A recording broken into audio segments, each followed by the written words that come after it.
Hi అండి. సున్నుండలంటే చాలామందికి చాలా ఇష్టం. సున్నుండల్లో ఎక్కువ నెయ్యి పడటం వల్ల కొంతమందికి అంత ఇష్టంగా తినరు. నేను పల్లీలు ఒక గ్లాసు, మినుములు ఒక గ్లాసు ఏసి బాగా ఏయించి మిక్సీకేసుకొని ఇలా పల్లీలలో కొంచెం ఆయిలొస్తది కాబట్టి మినుములు, ఈ పల్లీలు కలిసిపోయి ఉండకి చాలా ఈజీగొస్తది. నెయ్యి చాలా తక్కువ పడతది. బెల్లం రోట్లో ఏసి దంచానండి. బెల్లం గూడా మొత్తం కలిసిపోతది. చాలా టేస్టీగా ఉన్నాయండి. మీరు గూడా ఒకసారి ఇలా తప్పకుండా ఒకసారి ట్రై చేసి టేస్ట్ చూడండి. మీకు నచ్చినట్లయితే నాకు కామెంట్ చేయండి.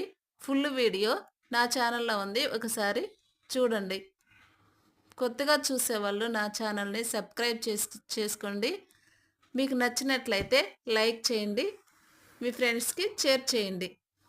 Thank you for watching. Bye.